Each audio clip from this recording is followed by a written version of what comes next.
The assassin.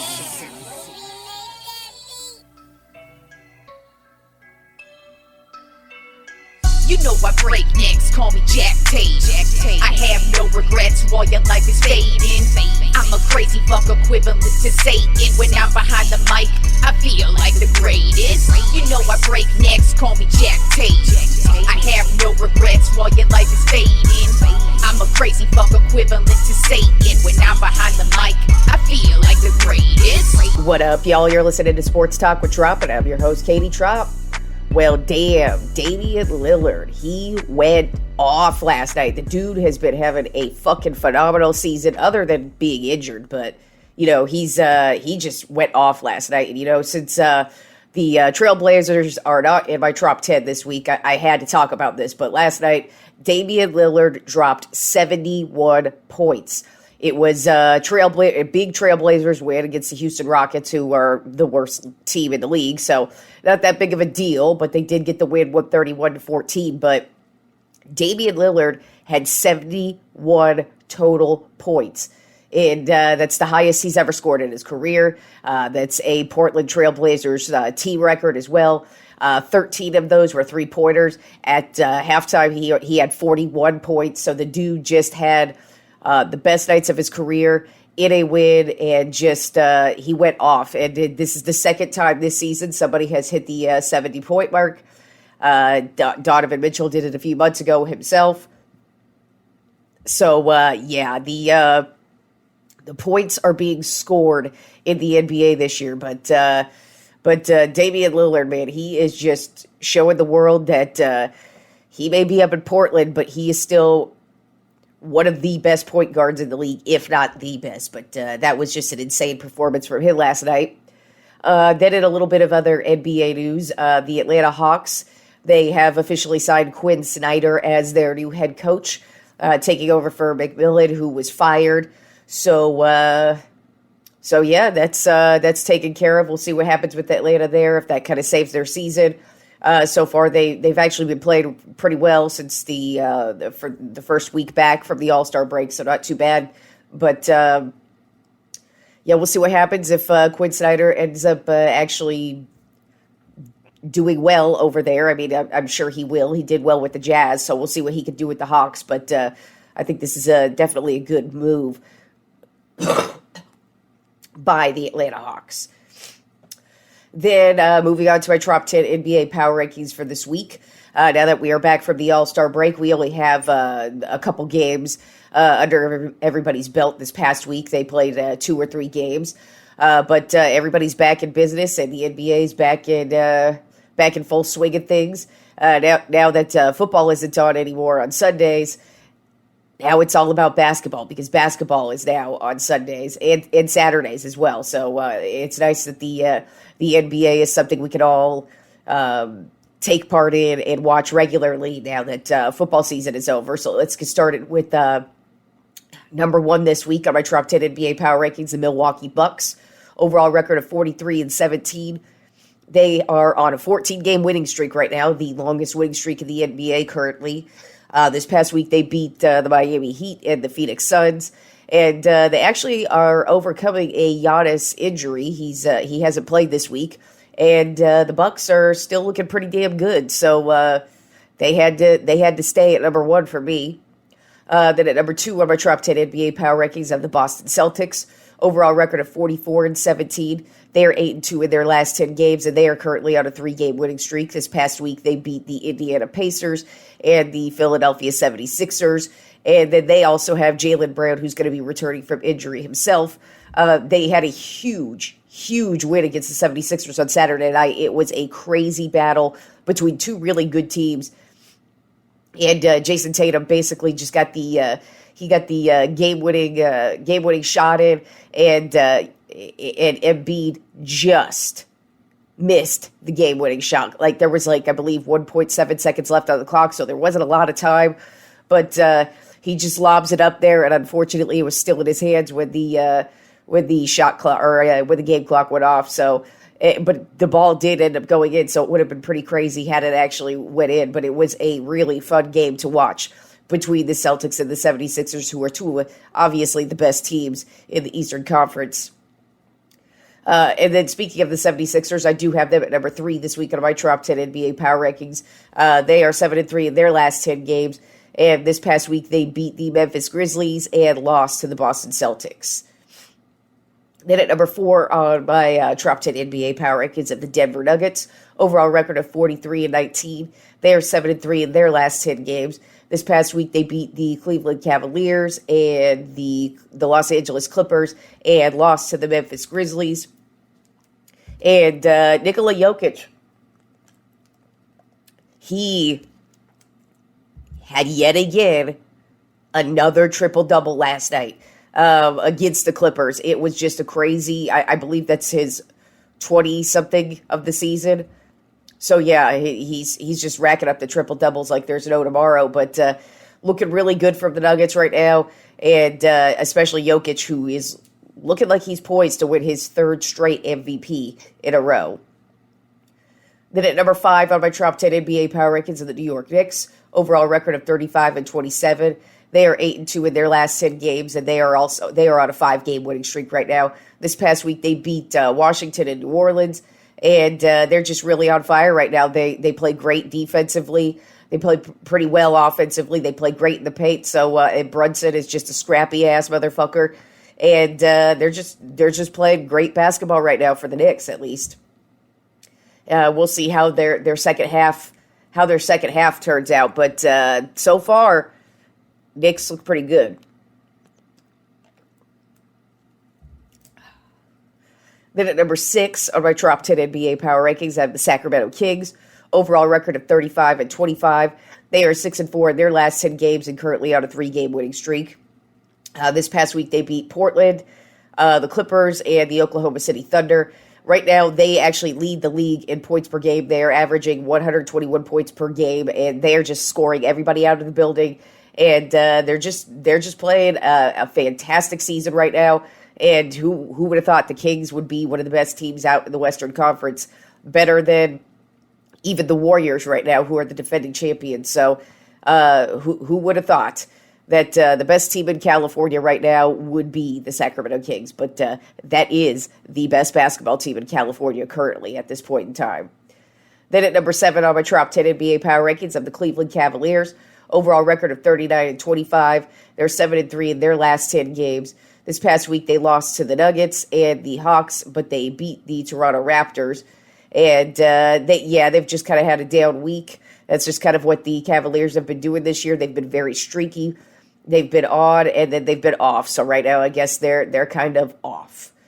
Then at number 8 on my Tropp 10 NBA Power Rankings are the Memphis Grizzlies, who have found their way back into the Tropp 10 now. After about a month-long hiatus. They have been having to deal with their issues of injuries, which has been their main problem lately.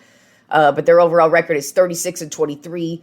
They're 5-5 in their last 10 games. This past week, they lost to the Philadelphia 76ers and beat the Denver Nuggets. And, of course, it's just all about Ja. Haven't got to do that in a while, but he's averaging 27 points per game right now. And he's doing it all for the Grizzlies. Sorry. Then at number 9 on my Tropp 10 NBA Power Rankings, I have the Phoenix Suns. Overall record of 33-29. They are 6-4 in their last 10 games. This past week, they beat the Oklahoma City Thunder and the loss to the Milwaukee Bucks. And Devin Booker is back. And it looks like they're going to be getting Durant back any day here. So look out for the Phoenix Suns, who are slowly starting to get more healthy, slowly starting to look better. And we'll see what they got once Kevin Durant comes back, or once Kevin Durant's out on the court. We'll see what happens there. But I kind of have a feeling the Suns are going to be getting better as the season wears on. And then rounding out my Tropp 10 NBA Power Rankings of the Los Angeles Clippers. Overall record of 33-30. They are 5-5 in their last 10 games. This past week, they lost to the Sacramento Kings and to the Denver Nuggets. Kawhi Leonard's actually having a pretty damn good season so far. He has missed a few games, but he's still playing very well in the games that he does play. They also just picked up Russell Westbrook. I don't think that's going to be a big deal because that to me, they're just going to get a whole bunch of air balls. So congratulations to them. They can have fun with him now. All right, and moving on to the college basketball AP Top 10 this week. Not a huge amount of shakeups there. We at number 1, Houston is back at number 1. They are 27-2 on the season. Alabama's number 2. They're 25-4 on the season. They just got a win against Arkansas this weekend. Number 3 is Kansas. They're 24-5 on the season, and they just beat West Virginia this past week. At number 4, we've got UCLA. They're 25-4. They just beat Colorado this week. Taking a tumble is Purdue. They're falling all the way down to number 5. They're 24-5 on the season and coming off of a big loss to Indiana this past weekend. Number 6, Marquette. They're 23-6. Number 7 is Baylor. They're 21-8. Got a big win against my Longhorns this weekend. Number 8, Arizona. They're 24-5. They actually just lost to Arizona State, so they took a little bit of a tumble in the rankings. Number 9, the Longhorns, Hook'em Horns motherfucker, did not fall too far, but they are 22-7 on the season, and they fell to number 9. And then rounding out the college basketball top 10 are Gonzaga at 25-5. And we didn't have a lot in the NFL going on this weekend, of course, because it is the off season, and free agency doesn't really kick off until next month, and then we have the draft the following month. So we do have a while until things really start going with the actual NFL off season. But Carson Wentz, it was announced today that he has officially been released by the Commanders. So no shock there, but how he has been released by his third team in 3 seasons. So Carson Wentz is just continuing that stellar reputation of his. And then also in funny Washington Commanders news, Daniel Schneider just proving he is just the world's biggest whiny little bitch. He is currently looking to sell the Washington team. And it's been rumored that Jeff Bezos is going to buy the team, or at least wants to buy the team. And it's been announced today that Schneider has actually banned Jeff Bezos from attempting to purchase the team, which I don't really know what the deal is with that. One would think that you would just kind of want the money, whoever's offering you the money, but apparently Schneider does not. So, sorry guys, I got a really, really dry throat right now.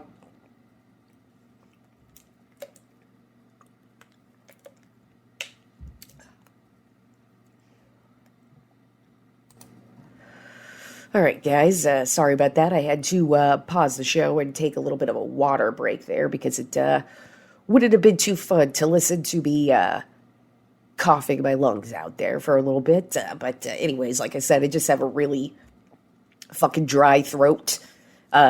Weed smoke must be catching up to me or some shit like that. Who the fuck knows? But it's been bothering me the last couple of days, and it's pissing me the fuck off right now, especially. But anyways, only one more topic anyways, and like I said, I apologize for what just happened there, because that's obviously bad listening, but hey, it's a live recorded show, and I try not to do a lot of editing just because who the fuck cares?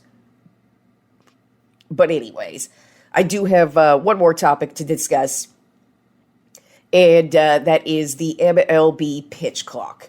Spring training is underway this weekend. It just started this weekend, so we have baseball season officially, and they are testing out some new rules that will be implemented this season.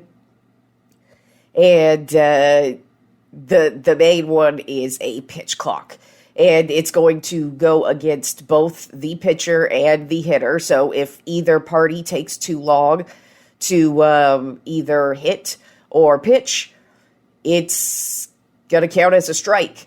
And we got a little preview of that this weekend of what's going to happen. So there was a situation, can't recall the game exactly, but it was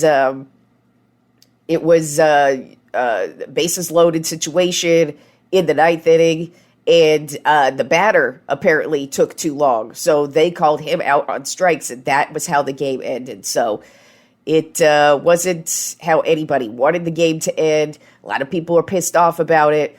But I kind of have a feeling the pitch clock is going to be the theme of the season. It's already started in spring training, so that's we'll see how it goes. But it's already controversial. Not a lot of people really like it. I don't know how much I like it, just because I just kind of don't like to fuck with rituals. Because baseball players especially are very ritualistic. They like to kind of have their motion that they're in. They like to kind of take their swings in certain ways, and they like to take their certain amount of time. So I do see why sometimes it takes a long-ass time, but at the same time, I see why they want to put a pitch clock in, just because they do want to speed up the game, because sometimes games do drag on, but that is baseball. So we'll see how that affects the rest of the season, but it was very interesting to see it to already affect the big game this weekend in spring training. So that's today's show. It was kind of a struggle to get through with this voice, but thank you for sticking with me, and I will talk to you fools on Friday.